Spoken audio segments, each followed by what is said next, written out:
brought to you by Gitanjali Salon, Channi Himmat, Jammu. Follow Ruchika Makeovers on Facebook and Instagram for best bridal makeup in town.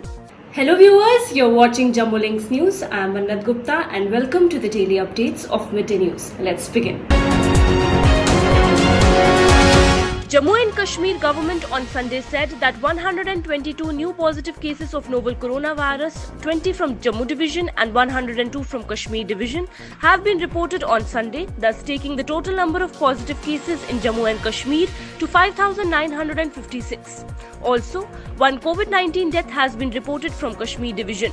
Moreover, 46 more COVID-19 patients have recovered and discharged from various hospitals, 38 from Jammu division and 8 from Kashmir division.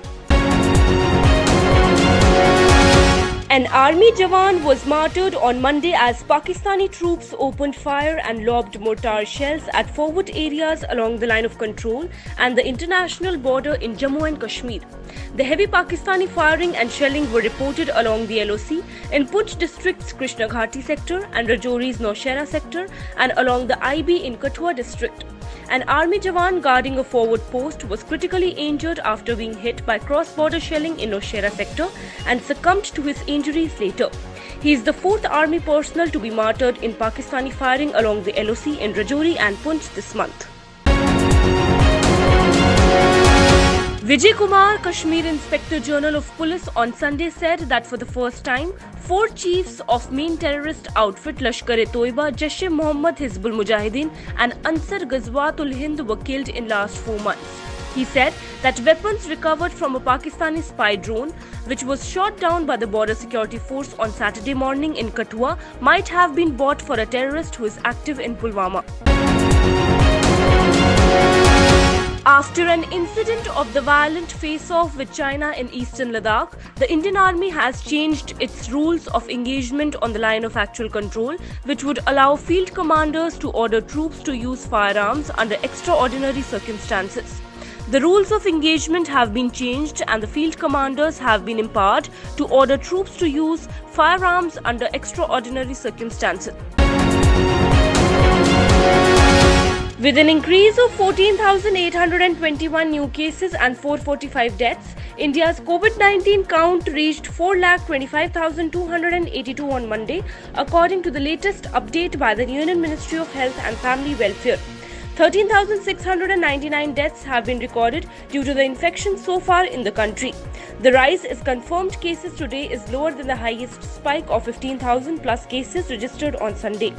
The count includes 1,74,387 active cases and 2,37,196 cured or discharged or migrated patients.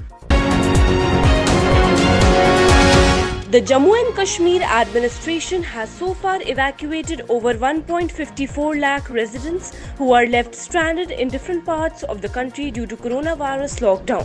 According to an official spokesperson, 1,54,534 people have been brought back home till date through special trains and buses, while Lakhanpur along the Jammu-Pathankot highway.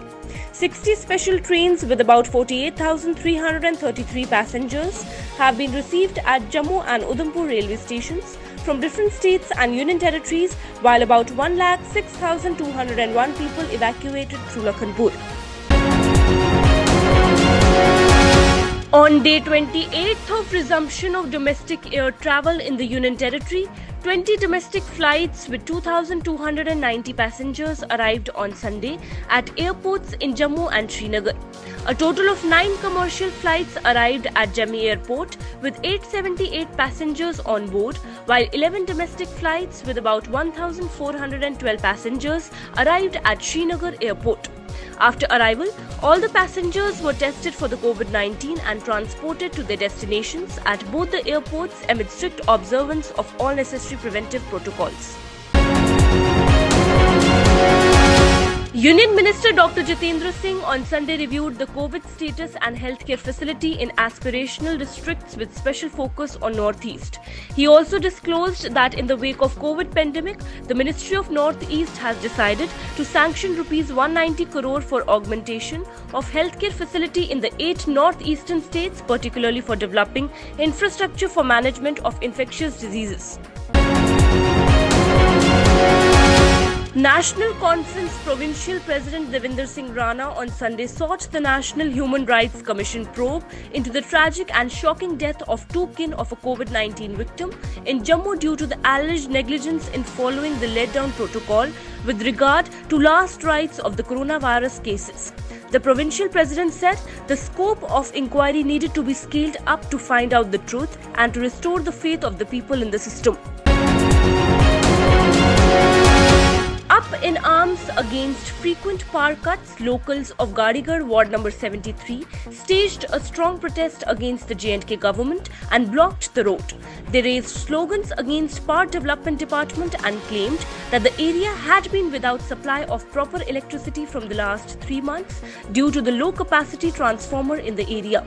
The people said that transformers were not upgraded to provide electricity at several places of Gadigarh, Chattha, Borcamp, Lower Gadigarh and adjoining areas, thus causing unscheduled power cuts for 12 to 14 hours in the area.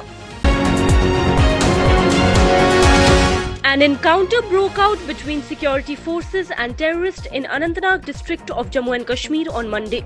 Security forces launched a cordon and search operation in Kapran forest area of Anantnag in South Kashmir this morning after receiving specific information about the presence of terrorists in the area. He said the search operation turned into an encounter after terrorists fired upon the search party of the forces who retaliated. The International Yoga Day was celebrated across Jammu and Kashmir and Ladakh on Sunday with Lieutenant Governors of the two UTs taking part in the special events at their residences and urging people to practice yoga at their homes during the COVID-19 pandemic. Personnel of the Central Armed Police Forces also held yoga sessions inside their camps to mark the day. Besides the security forces, various political, government and non-government organizations also held a series of functions across the two UTs to mark the day. The global count of coronavirus cases has surpassed 8.7 million with 1.8 million new cases recorded on Sunday, the World Health Organization said in its daily situation report. Over the last 24 hours, 4,743 people died from COVID-19 worldwide, taking the death toll to 4.6 million fatalities, according to the report. The United States continues to be worst affected by the contagion with the highest count of cases and fatalities 2.2 million and 1.1 million respectively.